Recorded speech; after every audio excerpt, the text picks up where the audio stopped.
My boyfriend was getting intimate with my best friend right above me. I was hiding under the bed, secretly recording everything. Suddenly, her moans turned into blood-curdling screams. The bed shook violently, and blood cascaded onto the floor like a waterfall. Then, my best friend's severed head rolled off the mattress, her wide, dead eyes staring straight at me. My soul nearly left my body. What is happening? Did my boyfriend just kill someone? I had only come here today to catch a cheater. I never expected to stumble into a murder scene. Above me, my boyfriend Ethan was chuckling darkly. The wet, sickening sound of a blade piercing flesh was clear and rhythmic. I clamped my hand over my mouth, forcing myself to stay silent as tears streamed down my face. Why? Why is he doing this? A few minutes later, Ethan's movement stopped. As if exhausted from the exertion, he lay back on the blood-soaked bed and lit a cigarette. Just then, my phone buzzed with a WeChat notification. My heart slammed against my ribs. I desperately covered the phone, but he heard the vibration.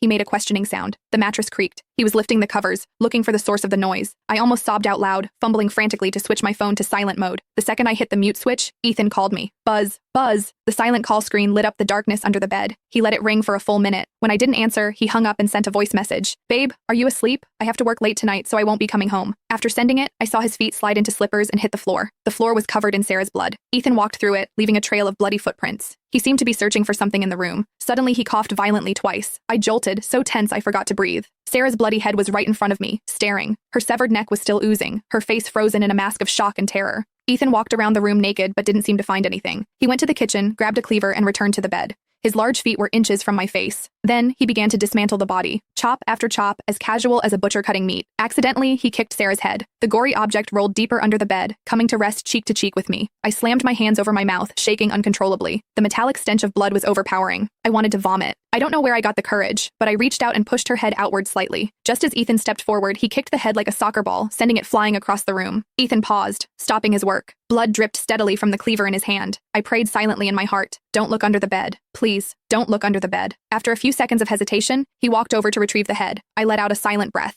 I was safe for the moment. My brain raced, trying to find a way out. Sarah lived on the 10th floor. Jumping out the window was impossible. My only chance was to wait until Ethan finished disposing of the body and left. But could I last that long? Blood was spreading toward me. I wormed my body further back, trying to avoid the crimson pool inching toward my lips. Ethan chopped for a while longer. Suddenly, one of Sarah's hands fell to the floor. My heart nearly stopped. If he bent down to pick it up, he would definitely see me. Ethan paused, then slowly bent at the waist to grab the hand. I squeezed my eyes shut, choking back a scream, praying to any god that would listen. The next second, a knock pounded on the door. Ethan froze, holding that bent-over posture, motionless. Bang, bang, bang. The knocking continued, followed by a loud shout. I'm back! Open the door! I recognized the voice. It was Mike, Sarah's boyfriend. Ethan hesitated for a moment, coughed twice, then straightened up and walked toward the door. He put on some clean clothes, hid the cleaver behind his back, and stood by the entrance.